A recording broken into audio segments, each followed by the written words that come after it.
All right. Welcome back for episode number 8. This is the Grace Family Love Podcast, where our goal is to help you to stop merely surviving and to start thriving in life. I am just happy to be here with you. We're Joe and Vanessa. And Hello. I really hope that you've been able to follow along with us on this journey of forgiveness. It has been pretty intense. I think we're going to continue on in this route. And what are we looking forward to today? So what after? I got that question. Now what? Yeah. I forgave. I'm starting to. I'm learning. Now what? Hi, everyone. This is Vanessa. For the people that are new here, welcome. We're so happy to have you here. It's been such a, I don't know, just like, I can't explain the emotions that we get when we start seeing the little map light up in different parts of the world. Yeah, that, pretty cool. You know, you guys are watching us in different parts. It's exciting because, I mean, obviously we wouldn't be able to fly to you, but we get to hang out with you in your car, in your house while you're cleaning. Yes. We get to hang out with you, and we're happy. I'm happy we're friends. But, so, okay. The forgiveness. I don't know if you guys have been doing it, if you've been doing inventory and you started and you're like, okay, and I'm starting, I feel a little bit icky. Like, I don't know, this is kind of frustrating. I just want you to know that that's normal. It's normal because it's different. And sometimes different's not fun. I think most of the time it's not fun. It's uncomfortable. It's not what we're used to. We're out of our comfort zone. Yeah. Yeah, I think that for me, always when you're out of your comfort zone, it makes you irritable sometimes. You can find yourself being short-tempered or short with the people that, you know, are around you, and people are like, man, what is wrong with you? And you're just like, don't ask, you know. But I really hope that, like she said, that you're doing it because it is an important part of moving forward. And that's what we want. We want to keep this progress going. Even like we said before, slow progress is still progress. So don't beat yourself up that you don't feel like you're where you should be or where you could be. That's irrelevant. Right now, are we moving forward? Are we making progress? And if we are, then that's what matters. Yeah, I was making a comment earlier about, I posted a post on Instagram and I was saying I had started a business, for those that don't know, in the beginning of going to people's closets and helping them transform, you know, beauty-wise and wardrobe and stuff. And I started finding out that the issue is not the outside, that it's the inside. Wow. And I wanted to help, but I'm like, okay, so then we need to start on the inside. And the inside, sorry guys, I'm not very good at that one, but God is. That's right. So I know if you're new here and you're just like, here they go again with their godly talk. Like, that's all we got, guys. Like, that's all we got. I'm serious. Like, because he is the one that gets to do these things. So if you gotten to the point where you're just like, okay, I can't forgive us, I can't do this, or I can't move forward, he's the one that helps you be able to do that. So don't miss that step, okay? Because that's like key. It's key right there. So one of the things that happens when you forgive is almost the same thing that happens when you start holding a grudge. And I was telling Joe that, because I'm telling him, this visual person, when you plant, you put a seed in and you have to wait and you water it and you make it grow. So when you get mad at somebody or you start holding a grudge, it's really easy to kind of just have that, how'd you say it, like... Just like the beginning of bitterness. Yeah, the beginning of bitterness. And then it keeps getting worse every time you see them. You're just like, ah. Oh, yeah. You know, like, I don't know if you guys are there, but we've been there, even with each other. And that's watering the seed of bitterness, right? So, so the same way, when you forgive, here comes a little seed of what happens is compassion starts to grow. And what do I mean by compassion? Because God helps you to let go, okay? And one of the things that we don't understand, that God equals love. He equals love. So when he comes in and he starts stirring up stuff and moving and removing, love starts to form. And you're like, Vanessa, I could never love this person that hurt me. Okay, I get you. Maybe not that one. You forgave him. Good. You know, if he doesn't live in your own home. But what about your husband? what about your wife? What about your mom, your dad, your kids, your teenagers? God knows we got to forgive our teenagers. You know, you know what I mean? Like, what then? I like that, that kind of everybody's getting thrown into this big, one big bag of forgiveness. Sure, why not? Yeah, and you know what? It's valid. Thinking about our journey with Vanessa and I don't always know when those moments were happening for her. And what do you mean? Like when I was mad at you? Or? Yeah. So I never knew. I didn't see those moments where she was watering that seed of bitterness or anger or frustration. And it was every day. And so I didn't know that it was every day. I didn't know that it was happening. And here I am like skipping around sometimes. And it was probably really annoying to her. Yeah. So she's frustrated. She's angry. She's at the end of her rope. And I'm over here like, nothing's wrong. Everything's great. The skies are blue. And it was he didn't own this cup, guys. If you can't see it, but it says best husband ever. He didn't own this cup by then. Yeah. So FYI. I didn't know that. Okay. And so fast forward now I understand. Now I get it. Yeah. Now I'm learning things. And so no matter where you're at on this journey, it's a process and there's a lot to learn. But that's what we're here for. We're here to help and to guide and to walk along with you. So now, like she said, if you're going to have that seed of bitterness in you and we want to turn that around and we want to plant this seed of compassion and we want to water that seed, we want that to grow in our life now so that we can be a more loving, caring, generous, compassionate person. But the problem is right now, when we're in the middle of this issue, we want results like now. No, like yesterday for girls. Okay. Like a year ago. And so how do you develop now? You see the problem for what it is. Yeah. You understand now that something needs to change and maybe some steps are being made to change. But the issue now that we might be facing is, and I love this saying, the same day you plant the seed is not the same day you eat the fruit. Just the same way that it took time to get to where we're at. Yeah. Being frustrated and angry. It's going to take some time to get to the good place that we want to be. Yeah. If we can come together and be in agreement that, yes, we want to be there. Yes, we want to take those steps. Let that be a motivator and a reminder that, okay, as long as we're on the same page that we want to get there, maybe that will help you develop some of the patience that's needed to give it time to get there. Yeah. I remember having had forgiveness explained to me this way. It's kind of like if you've ever got one of those credit cards in the mail and it's great that you have it now, right? Or a bank card, but you can't actually use it yet until you activate it. So you have to call a number or you have to go to the ATM and you have to activate it. So forgiveness is kind of like that credit card. I can give her forgiveness. I can say, I forgive you. Or she could say she forgives me. And that'll probably be a better way to put it, since obviously there was a lot of forgiving that went on her end. So she gives me this card, right? Now I have it. So it doesn't do me any good until now I activate it. But she still gave it to me. And so that helps her to begin her journey of healing and progress. Mm-hmm. And that doesn't stop because of how I receive it. Okay. I could take the card, I could throw it away. I could take the card, I can activate it.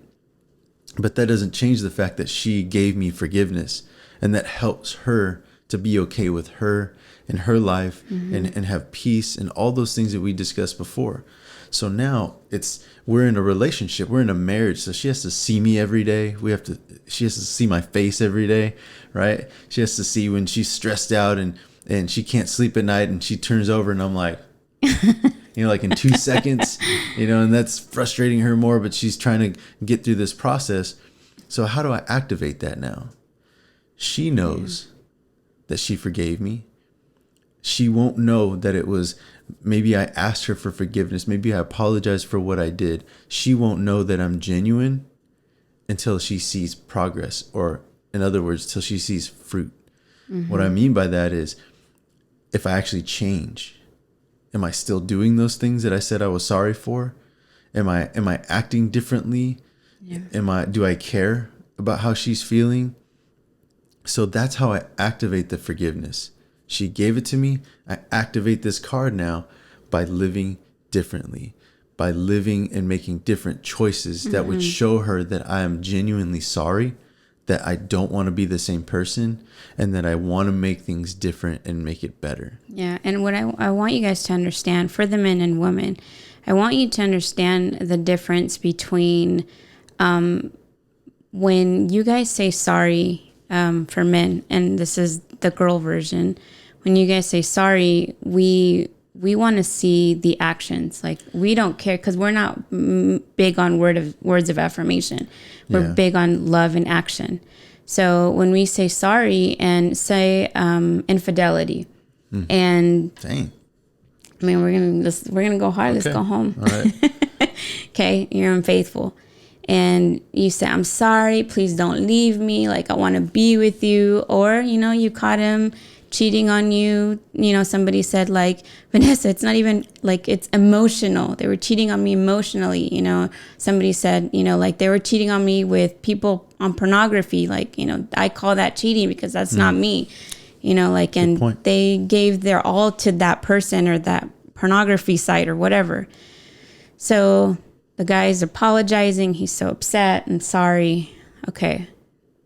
And then the next day he's like, what are you watching?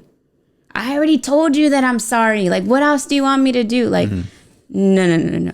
That's not action. Yeah. Like, that you have to know, and you have to be patient, and you have to be able to, until you can basically almost brainwash them to allow them to understand that you really are sorry. You have to keep trying. This doesn't just stop. Can you tell I'm passionate about this? With the first time, or the first day, or the second day, or the third day. Just because I said sorry. Yeah, it doesn't work that way. Yeah, that's a good point. Don't be deceived. And since it seems like she's saying you guys, so a little bit of us versus them, right? So let me back up the guys just a little bit. Go ahead. So I'm not going to try to excuse behavior, right? Because there's no excuse for that. Right. But I will say this. If your husband says, I'm sorry, right? And you've heard it 1,000 times. Believe him 1,000 times. Okay? Give him that opportunity to prove that. Men, if you're saying sorry 1,000 times, I don't have to know you to think.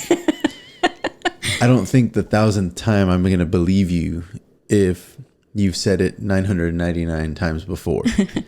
So if they're probably like, are you on our side or not? If your spouse doesn't believe you, give her credit, because you've taught her that to not believe you, right? By your action. So I would say this: if he says it again, right? Believe him.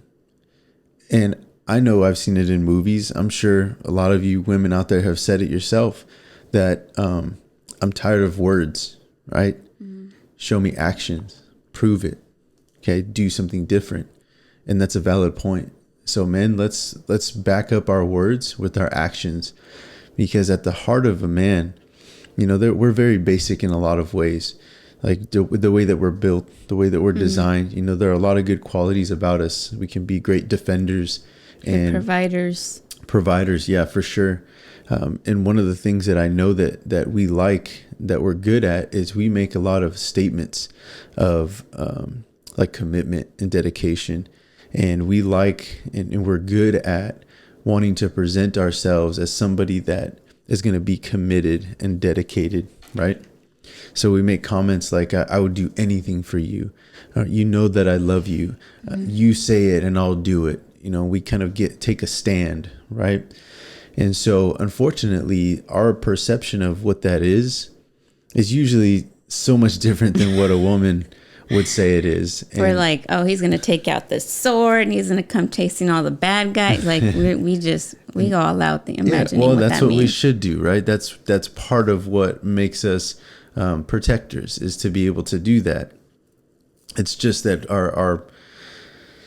it sounds good when we do it, right? And we mean well when we say it. But the follow-up is difficult, because we don't really think about, this is forever after, right? Yeah. This is not just for that moment, and then she feels better and we're like, whew, got out of another one, made it. Okay. Yeah. So what I would commit to you, man, is that be a man of your word. You know, if you say you're going to do something, then do it. Because if we strip ourselves back, forget about the way we look, forget about our job, forget about how much money we make or don't make, forget about what we drive, forget about our house, forget about everything, all of that stuff. The last stand is your word. You know, taking it back to the handshake days when you could make a contract and seal a deal with just a handshake. Okay. If you don't have your word, then you don't have anything. That's so tough right there. It is tough. So just be a man of your word. You know, do what you say you're going to do, and let the words that come out of your mouth be backed up by action. And if you can do that, even if, you know, nobody's perfect, but if you can do that and there's evidence of that your spouse can see, you will get so much credit for effort. And even if it doesn't come out perfectly, you're going to get so much notoriety and from your spouse and confirmation that you're doing well. And that's really, go ahead. Yeah. Okay. So now that he's saying that, I have to step in, because the girls, that's your cue right there. You can't hear it and you don't understand it, but he's telling you this is what you should be doing, because we're very good at pointing fingers. See, guys, I got your back. He does. We're very good at pointing fingers, and we're very good at especially at others, you know, like, you know, you shouldn't have done that, and, you know, whatever. However, when they do something good, our expectations, the same way that we want them to be this amazing guy, we want them to say sorry. Like, we don't give credit or half credit for them trying. We don't. If it's 2 days and then they slipped up, it's like, it was only for 2 days. It's like, no, thank you for trying. You did it for 2 days. And you're going to be like, are you kidding me, Vanessa? Like, no, I'm not kidding. Because that's the only way that they're going to be encouraged to do better. Why? Why in God's name would anybody want to change when it's going to be the same fights regardless? You're going to come, you're going to be disrespectful. And we are the only person in the world that thinks that we can come up to these guys and be so disrespectful with our words, the way we yell at them, the way we, you know, bring them down, the way we step on them. And I know this because that was my specialty. Oh boy, could I cut this guy down with my words. Can you imagine that? This pretty little thing right here. See that? This little space right here. The words that would come out of that mouth. Like, you kiss your mother with that mouth. And you know what? I didn't have to say a bad word. I did not. I kid you not. You notice she said she didn't have to. I didn't have to. But she did. Because like I knew, and I learned this from my mom, how to make sure that, you know, nobody took advantage of you, especially a man. So with that, can you imagine him trying 1 day or 2 days and then he didn't meet my expectations and I cut him down, and I cut him down good. One of the comments that we make, and when we would have like our meetings with our couples, and I would mention this because it like hurt me so much how bad I scarred him with these words. I remember we had just gotten married and we were always fighting. And he was like, stop ignoring me, you know? And I just told him like, I don't care. Like, I don't care about you. Like, you can just be here. And I want you to just to be here because you're nothing but a paycheck to me. Like, I mean, I can't feel the silence wherever everybody's at. Like, I told him that, you know? So if you see us and you're just like, you know, Vanessa, you could never just, you don't understand. Like, we understand. But we also understood what that did to each other, and we didn't get anywhere with that. So when he's expecting certain things from you, from the woman, or telling you, is because that's what should happen. That's what I should have done. I should have, at that moment, be encouraging and be loving and, you know, be his cheerleader for the things that I need him to change. You know, we tell you guys, can you take the kids a shower? There you guys go. No. You know what?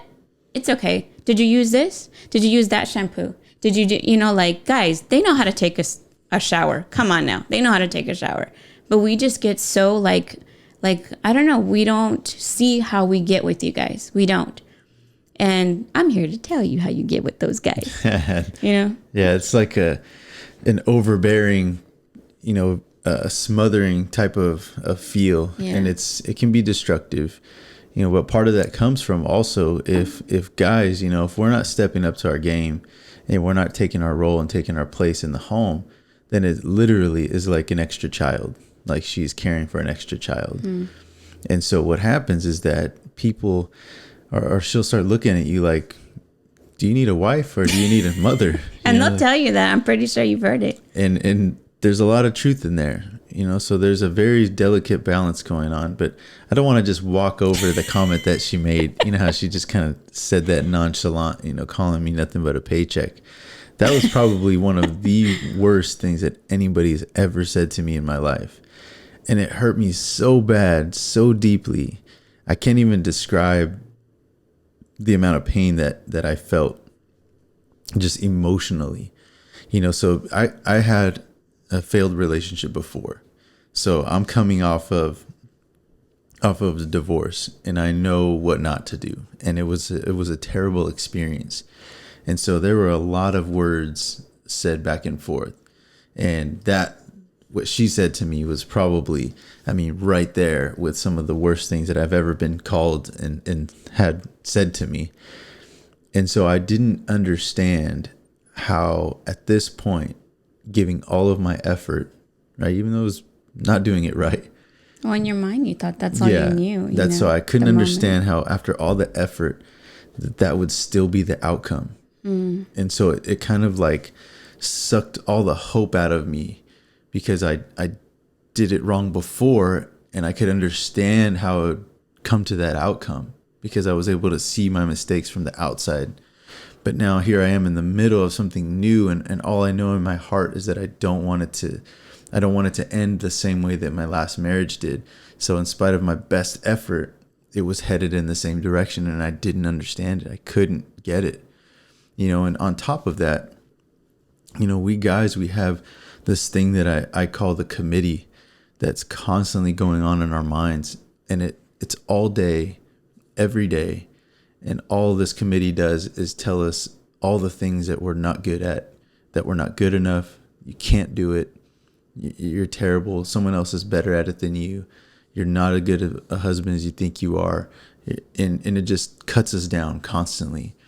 And so to have words from the person that I love the most affirm the committee in my head that's already telling me that I'm not good enough, I'm not talented enough, I'm not good looking enough, I'm not in shape enough. We have that constantly. And so for her to confirm those voices in my head, it was just devastating to me. And then to add to it, nothing but a paycheck. In my mind, I already wasn't making enough money to support us. We ended up losing our apartment. We ended up losing our cars. We ended up losing our phones because I couldn't even make the phone payment. And so I was already struggling with, I'm not a good enough provider. And then she says that to me, and it's like, and my paycheck's not even a good one. Oh, that's so sad. I'm so sad. Yeah, it's really, Sorry, baby. This is really, really harmful, what she said. And so I can't stress enough to you guys that the love that you have, okay, should be first. Yes. The love that you have should be the lens that you look at each other with, because there is already enough influences out there telling us and showing us and leading us to believe that we're not good enough. Right. You don't need to add to it by doing that to each other. Our home is the one place that we're supposed to be able to come to and shut out all the negative voices. Yes. Because we get to control the atmosphere and the environment in our home. We get to control the influences. So for a man to come home, it's supposed to be his refuge and his safe place where he can lay all the garbage down, come to his house and his domain, and be able to have a moment of peace, and have his wife, be his biggest cheerleader and tell him how wonderful he is, and thank him for how hard he works, and thank him for being faithful, and thank him for doing all these things. Yeah. So on the other side of that, I need to be the kind of man that cultivates that environment. She can't tell me how wonderful and faithful I am if I'm not faithful. Yes. She can't tell me how how hardworking I am if I'm not hardworking. You know, she can't be the cheerleader I need her to be if I'm not giving her something to cheer on. Gotta play a game, guys. And so, guys, step up, man. Yeah. Step up to the plate. Do your part. The worst thing that could happen is that we step away and we pull away from our spouse, and then some ugly idiot, right, just comes up and says, your hair looks nice. and wins her heart over a dumb comment. He's saying that because that's how he won me over. Some dumb comment that is meaningless when we're the ones giving her what she needs. Yeah. So what I'm saying is that when we don't step up, it leaves room, God forbid, for somebody else to step in. Yeah. And then all of a sudden we jump up. Then all of a sudden we come to life. Who do you think you are? Who are you talking to? Let me see who you're with on Instagram and all this other stuff. That's only there because of an insecurity on our part. Yeah. That's only there because somewhere deep inside I know I'm not doing mine. And so what I've committed to do now after these 14 years is I'll tell her sometimes, like, I don't care who comes and who tries to talk to you and who tries to do whatever.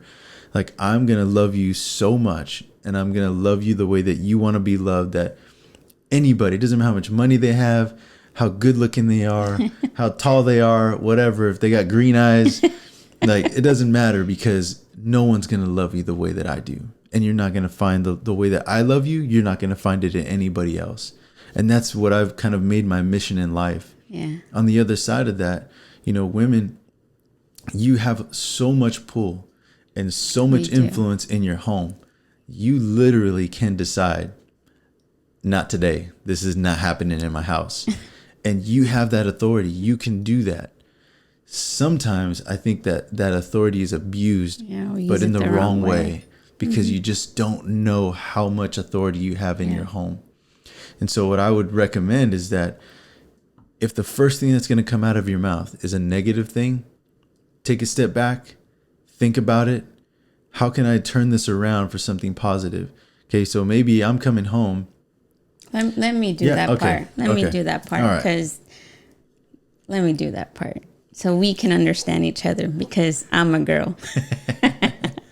So they come home, right? We got the kids. And again, don't tell me, Vanessa, you don't understand. I had 4 kids. I said I had 4 because one moved out. He's already 20 years old. But they were all little once. And we love to sit there and start brewing already early in the morning. I'm doing this, I'm doing that. Like, oh my God, wait till he gets home. They get home, they're just exhausted. Like Joe's telling them, they have a committee, they had a long, rough day, all this stuff's happening, they're stressed out. And we're already waiting for them, hating them, so mad at them because they even exist, seriously. You know, and as soon as they're come in, we're already like giving them the baby. Here's the baby. Like, I've been here all day at home. Like, you don't even understand what I've been through. Talk to your kid. Like, you know, just, and they're like, whoa. Like, can you just like give me a minute? Can I go to the restroom? Yeah, you're going to be in there forever. I already know you. Like, you know, I'm going to do that voice because I know that voice, guys. I was there. You know, and so we kind of just start hashing on them from the moment they get home. And when you can just allow them to know you're here, you're safe, you know, and it's not like, you know, what is it called? Like timeout. Like, okay, now you tag in, I'm tagging out. Like, give them a moment. We're all working hard here. Can you imagine? And I know because I also worked, like did regular work. And then I still came home and I did like the mom job with all the kids. So I know what it feels like to go to work and then come home and think you're going to rest, and you're not going to rest. You still have another job to do right after you get home. Can you imagine how it would feel if your husband would come in and say like, you know what, babe, just like, what can I help you with? You know, like, let's do this together. Do you want to do the food? I'll take the kids a shower. What should we team up with? And you're probably thinking like, yeah, right, Vanessa, like that could ever happen. It can. Yes. It can.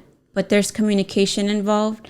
There's a lot of stuff going on that's like for podcasts, probably like 1,000. I don't know. But we'll get there. We'll get there. For reals, we'll get there. But at first, this is where it starts. the first of stop hating your spouse. Yes. Forgive your spouse. Yes. Forgive the person, your mom, your dad. Forgive them. And start by being kind. Start by being nice.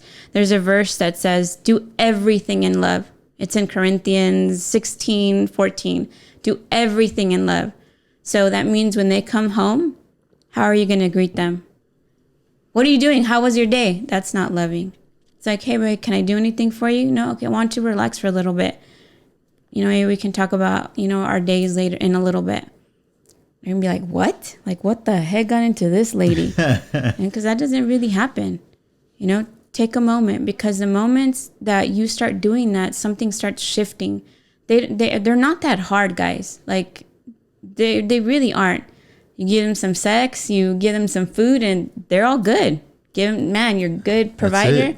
Like, they're not very complicated. I don't think they heard you. Can you say that one more time? They need food, sex. Well, let me put the order right. Sex, food, good encouragement, and then maybe sex again. And you're preaching right now. Okay, so it's the truth. So if you're not, you're like, well, I feed them. That's great. But what about the other ones? If you're not doing them, you're also taking away from what they need. And it goes like in a circle, a full circle.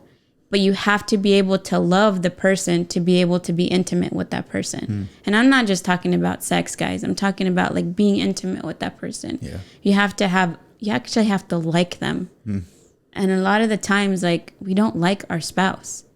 And they probably don't like us either, because we're mean. Like, we can be very mean. We're not nice sometimes. Like 90% of the times we're not nice. Guys, we need to step it up a little bit too. I know that there are some different contexts to different relationships, and some relationships are going through different things. Yeah. Okay. So there's a time and a place for everything. And so if the sex part is something that's difficult in your relationship for different kinds of reasons that go deeper and beyond kind of what we're talking about here, it's possible. I get it. Yeah. Right. And what we want is we want healthy relationships. Yes. So that doesn't mean that, God forbid that there's abuse in your relationship. We're not saying stick it out, and do it for the kids. Like, that is not what we're saying. No. Okay. So there needs to be a very healthy understanding of where you're at so that you can move forward in a healthy way that is built upon where you are right now. Yes. Okay. So having said that, guys, when she talks about, intimacy and sex, we can't confuse those things and think that they are completely separate all the time or the same thing all the time. Yeah. Okay. So in our minds, a lot of times sex and intimacy are like the same thing, right? It's not. But it's not always the same thing. It can be together depending on how we create it. Mm-hmm. So what I mean by that is, I had our pastor one time, I went to a men's retreat, and he made this comment, and it was so deep in it, and it stuck with me.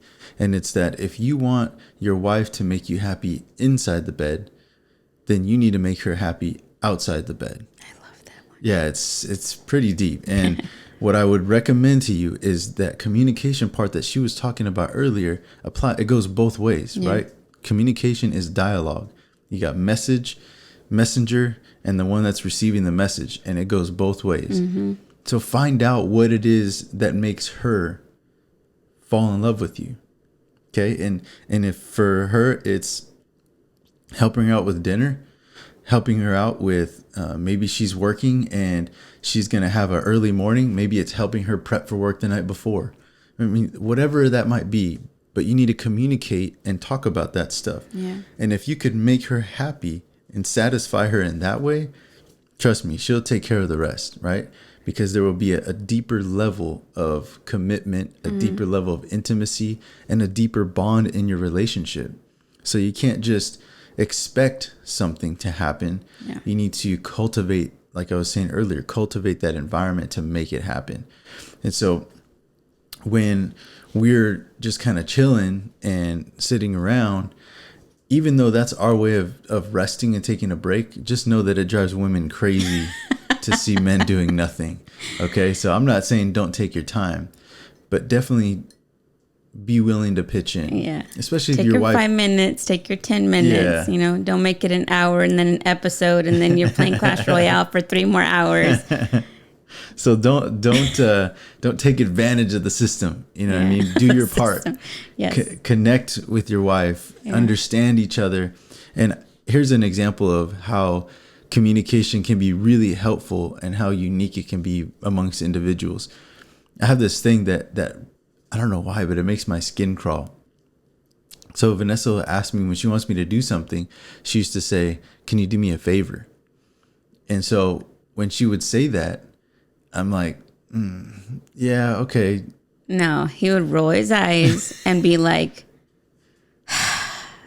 that's probably a more accurate depiction of what happened. So us girls, you do that to us. We're like, you know what? I'll do it. And then we go do it because I'm telling you guys, we go take charge because they're not doing it our way. Now I'll let him. He doesn't do that anymore, but I would let him roll his eyes. I would let him huff and puff, and I would be smiling while he does what I asked him to do. But anyway, that's it. So yeah. So I guess I rolled my eyes and I huffed and puffed, which is I did that, and I didn't understand it at first. But what happened is I realized that when she says, "Can you do me a favor?" I feel like I can't really say no. So she's not really asking me to do her a favor. It's like, you're going to do this. Because what if she did say, "Can you do me a favor?" And I said, "Oh, no." I don't want to do you a favor. How do you think that would have turned out? Like, not good, right? Not good at all. So I felt like it was a trap. Like I didn't really have an option. I was just, I had to do it. And that bothered me. But inside of me, I believe that I like to be helpful and I like to serve people. So what I asked her was like, "Hey, do you think you can do me a favor?" Get it? Mm-hmm. I'm speaking in her language now. "Can you do me a favor? Do you think that when you ask me to do something, can you say, 'Can I have your help?' Or 'I need your help with something'? Can you ask me that way? Because that makes me feel better." And so even when I said it, I was like, "Oh, this is so dumb." Like, I don't know why this is a thing right now. This is so I'm annoying myself, right? I'm rolling my eyes at myself. But that's what works for him. It opened up something in me. It allowed me to communicate with her. She looked at me like, "Really?" Because she's probably thinking, "You can't just help me and do what I'm asking you to do." Anyway, she listened. So she heard what I was telling her and she made the adjustment. And so now when she asks me for help, she says, "Can I get your help?" Or "I need your help with something." When I hear the word help, I love to help. I love to serve. And so I jump up and I say, "Yes, I'll help you. Yes, I'll take care of that." And I don't know why. I don't know. I still don't understand it fully. But all I know is that now that I've grown and I'm maturing, I'm able to have conversations like that. And that small amount of communication has saved us so much headache because she needs my help every day. You know, we're in a marriage with kids. Like we need each other every day. So I just say that because it might sound so dumb to you. You might be listening to your wife and she's saying these things and inside your head, it's like, wah, wah, wah, wah, wah, wah. Try to fight that, please. It's in your best interest. Focus, guys. Focus, please. Try to hear what she's saying. Let her talk without interrupting. And if you need to, repeat the message back afterwards to make sure you understood it. You know, and vice versa. You know, let him talk without saying like, "How many times do I have to tell you?" Like, just try to let each other communicate and try to read between the lines. Yeah. It can be stressful. It can be difficult, but I assure you with practice, it gets easier. Yeah. And the result is amazing. Yeah. And I promise, guys, we're going to go through each one of these things. And I have no idea how it went from, just starting the seed to going to the way we talk to our husband and wife. But obviously somebody out there needed that because we prayed before we did this. That's and we right. said, "God, you give the message because you know what they need. We don't." So I hope that's helpful.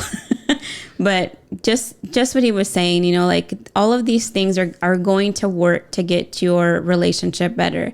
And, I don't know what point you're in right now. But where we started, you know, it seemed impossible. We had a blended family. We have a blended family. There was so many, what's the word? Like so many pieces to fix with us. So we had to take time. It had to take one by one by one by one. And that's okay. You still live. You still, you know, you're still going through your journey of life and living and parenting. It doesn't have to be fixed like right now. You just have to start. So you started by figuring out what is holding you back. And there's people that have been married for so long, but still have held resentment. Maybe not towards your spouse, maybe even towards your ex-husband or your ex-wife. And even when you don't forgive there is I almost feel like there's like a chain attached to that person. So, you know, like if you grab a chain and then you like move it, it kind of pulls at the other end. That's what it feels like when you haven't really forgave and just gave it up and said, they were a part of my life. I'm so grateful for that. Because of that, I had my kids, or because of that, I am here now. Because of that, like I found my spouse. Because of that, whatever you want to say to yourself, say thank you for that, for being that part in my life. I appreciate it. You know, we had good times, we had bad times, and I let it go. Yeah. And you let it go, because once you're able to do that, you cut that chain. Once you're able to forgive, you cut that chain. And then you can actually begin a relationship with the person that you have now. Yeah. Because, you know, you're free. You're free. So forgive. Start by making actions to show that you're actually sorry for what you're asking forgiveness for. Okay. And be consistent. Be patient. If you're on the other end, what are you supposed to do? Be patient. Be compassionate. Cheer them on when you see them trying. Yeah. Please do not put them down, even if their efforts are not at your expectations. Don't do that. Do not push them down and then stomp on them while they're down there. Like, that's not going to help anything. It's going to make it worse. And your relationship's going to keep just, what's the word? You're going to keep like separating from each other until you just become two unknown people in the same home. Wow. Yeah. Just going to end up being great roommates, and then you won't even be great roommates. I was just going to say that. Yeah. I thank you for saying that. And it is possible to be in the same house and feel like you're in the home with a stranger. And what we really want is for you to cultivate this relationship. And I'm going to say something that's going to be a little controversial for women, is that especially when you have kids in the house, it's difficult to prioritize people. Okay, because you can't ask anybody, who do you love more, right? However, prioritize your spouse. Yeah. Okay, prioritize your spouse and their well-being. A lot of times, and I'm saying this towards mothers a little bit more because of that maternal instinct and the instinct to protect them from everything. And so what I would say is that put the well-being of your husband ahead of the well-being of your children. Okay, and that's going to upset somebody, but just hear me out for a second. If you can help cultivate this relationship, this reciprocal relationship with your husband, you will gain not only a best friend, a lover, a spouse, a companion, a confidant, but you'll also gain a partner in raising your children. And when you're able to do that in a healthy way, now you never will have to carry the load on your own.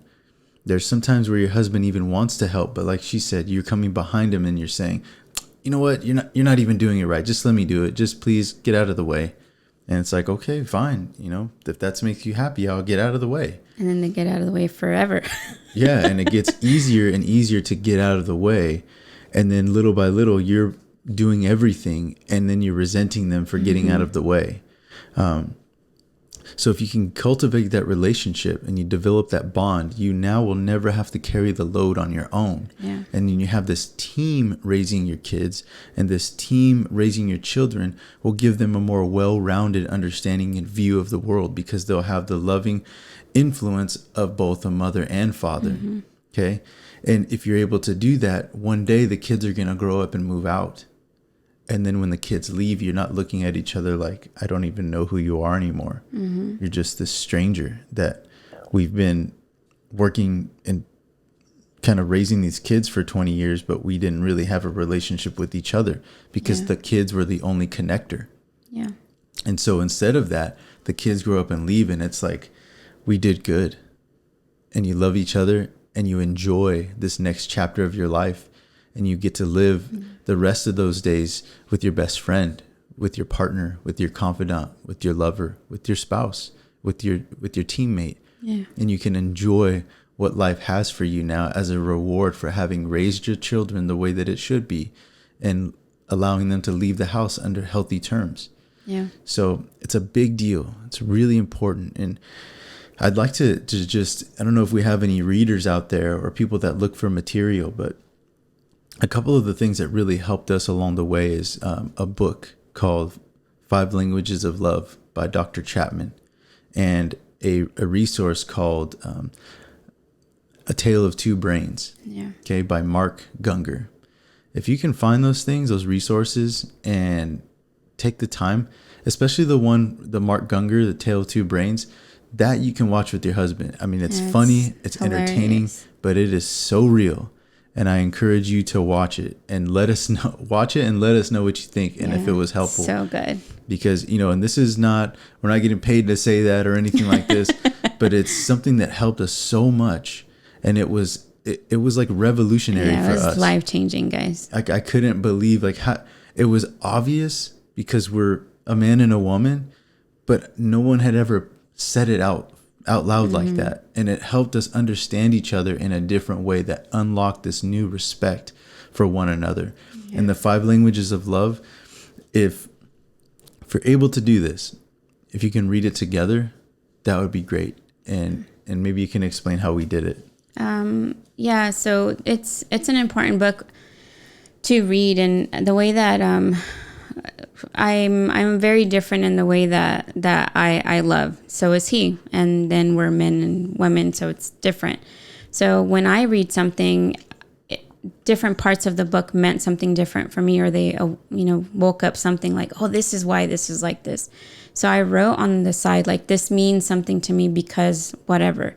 So then it was his turn to read, and he would also make notes, and he would read my notes from it. So it kind of helped us a lot. One of the things that he was mentioning about, oh my God, I don't want to forget. Don't forget. Oh my gosh. It's okay. I don't remember. And I was like, oh my God, I don't want to forget.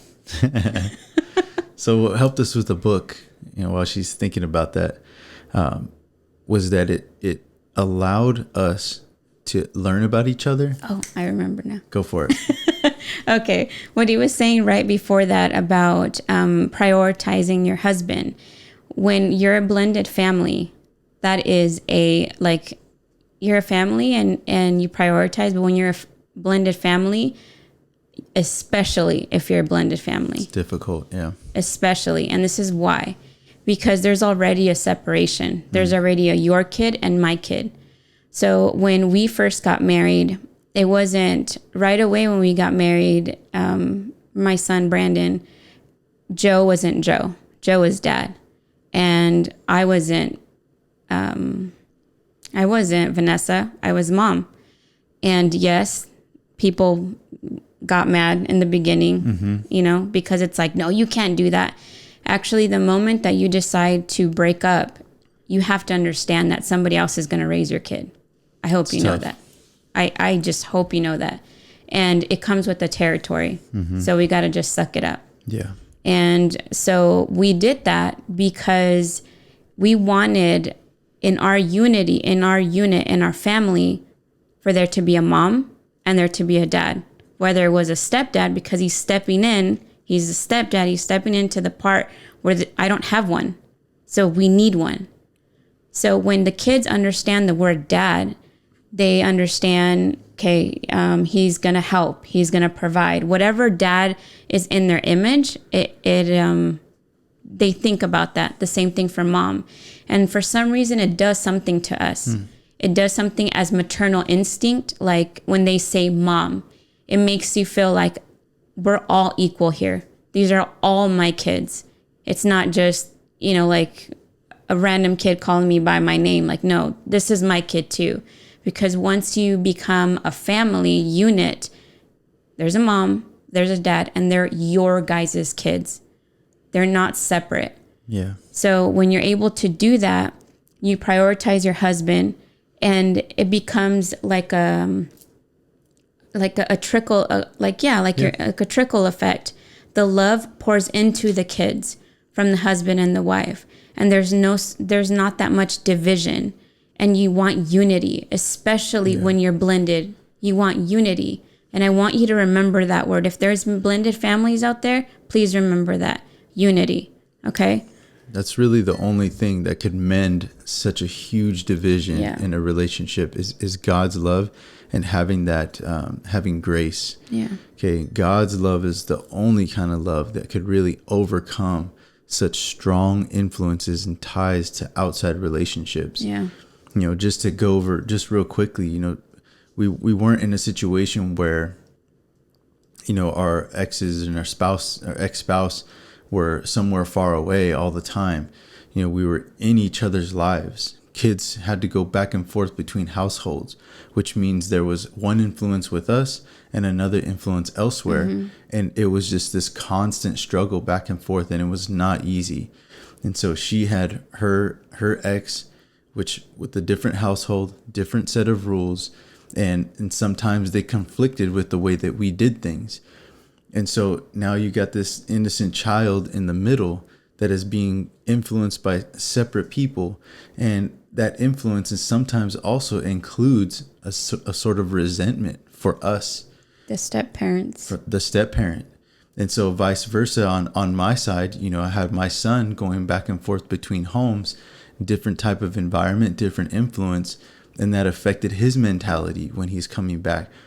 And so these kids are just so troubled with having to deal with all these influences and trying to please everybody, because that's what kids do too. They just want to take the path of least resistance and not feel like they're in trouble all the time. So they say yes to things and yeah, it's fine, and yes, it's okay, and they try to fly under the radar. They act out in ways that they don't even understand, and it's very difficult to manage all of that. And then we've got kids that are in our own house, and our kids in our house are asking, well, why do they have to go? Where are they going? Oh, they're going to their dad's. What? They have two dads? What? Aren't you the dad? And it's just this really strange dynamic. Yeah. And if you are in a position right now where you're pushing forward for your marriage to work, please put all of your heart into it. Yes. and let God in, and let his love and grace do something in your heart and in your home. Because if you can avoid having someone else raise your child, please do. Yes. If you can avoid, we don't recommend it. If you can avoid giving up your place, as the man in the family or the wife in the family, please do everything within your power to do right and to do well and to do good for your family and for yourself, to have a healthy marriage. It is so worth it. Yeah. If you are in a blended family and you're struggling to make it work, we understand, we get it. And talking about forgiveness, this is years, and I don't expect anybody to just jump right into this, but just to let you know, or a little bit of the effort that I've made. I've had that conversation with my ex-wife, and I've asked her to forgive me for the things that I've done that were wrong in our relationship. And that really inspired her to ask forgiveness of me. And so we're able to have that healing part of our relationship. And if you didn't remember or didn't know, Vanessa was in a relationship with her ex when we first met. And so there was a time where I even asked him, and I apologized to him for the way that we met. And I asked for forgiveness for the way that we started. And you're probably like, oh no, you guys are way too much for me. And trust me, it's a lot. Trust me, I get it. But it was just a moment that I felt compelled to do that because I didn't want to be a hypocrite. I didn't want to be here in front of you one day, right? I didn't know this would happen, but I didn't want to have to tell my kids a story and have to say, oh yeah, this is how we started. And then look at me like, aren't you guys preaching like faithfulness and, God this and God that, and here you are, and I didn't want to have to live that way. And so I didn't understand at first because I wasn't Christian and I didn't live by these principles when I first met her. But along the way, I realized how wrong I was, and I wanted to make it right in whatever way possible. Yeah. And so there's so much going on. And so now I have to have a relationship with her ex because his son comes in and out of our home. She has to have a relationship with my ex because her son goes in and out of our home. And so can be very tense. And now you add that to us trying to figure out our own relationship. And man, we're talking about zoo status. It's just wild. But thank God's people that he put in our path to help guide us along the way. Yeah. And so we want to be that for you. Yes. So you just let us know how we can serve you. If you have any questions, if you have any thoughts, or if you're in a situation where you just want maybe you just need some individual personalized advice, and we'd love to guide you in that. And you can reach out to Vanessa. You can reach out to us anytime. Yeah, actually, I've been having a lot of DMs through Instagram, and they're doing audio. So you get to listen to me, I get to listen to you. And I mean, you know my voice already, so it's going to be familiar. But one of the things that I just want you to know, and that we really are, when you say like, man, I kind of can feel you guys are real, like, that you guys care about us. That's because we do. That's right. Like, we really do. You don't know this right now, but it's very late. Like, it's very late. And you know why we're doing this? Because we care. We love you guys, for sure. Because we care. And it's late. I wish I could tell you what time it is, but I'm not.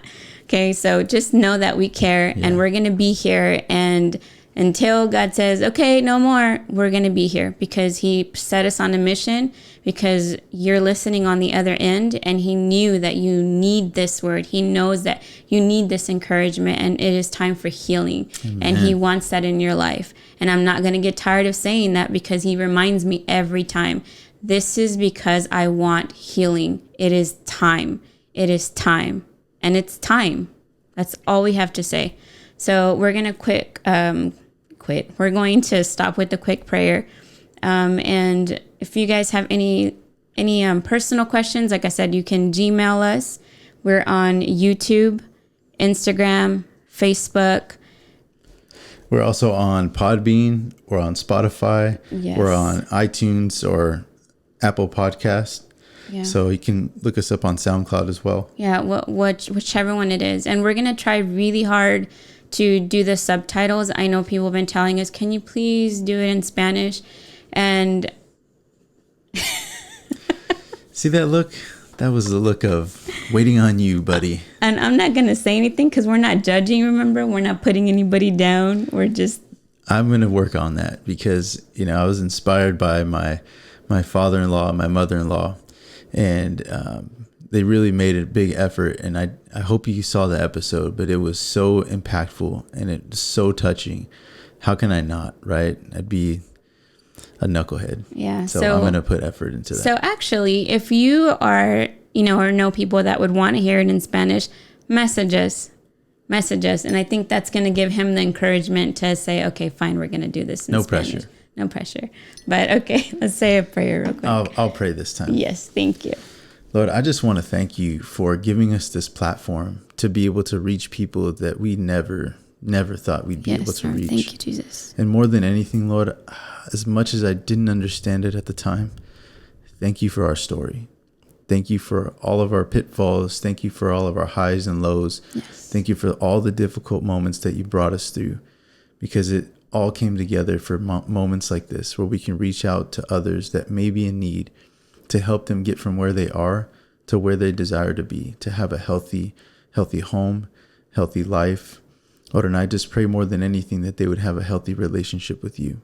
Yes. Allow your Holy Spirit to work in their hearts and in their minds. Allow your Holy Spirit to work in their homes so that they could have what everybody would desire, to have a place of peace, a place of love, and a place of grace. Yes. In Jesus' name we pray. Amen. Amen. All right, guys. Thank you for joining us. Thank you for sticking it out. We love you guys. We just couldn't do it without you. God bless you. Bye, guys. All right, GFL fam. We just want to say thank you for everybody, our new subscribers. We couldn't do it without you. And that's the reason why we're here, to reach people, to have an impact on their lives.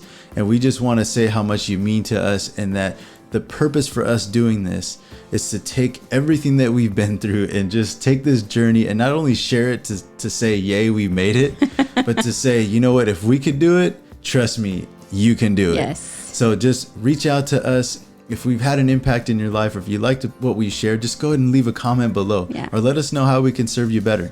Yeah, subscribe, ring the bell so you don't miss out any more content. And because we're going to be putting it out, we do it every Monday. We do check-ins on Thursdays to see how you guys are doing. We're not going to leave you guys alone. We're here to support. We love you guys.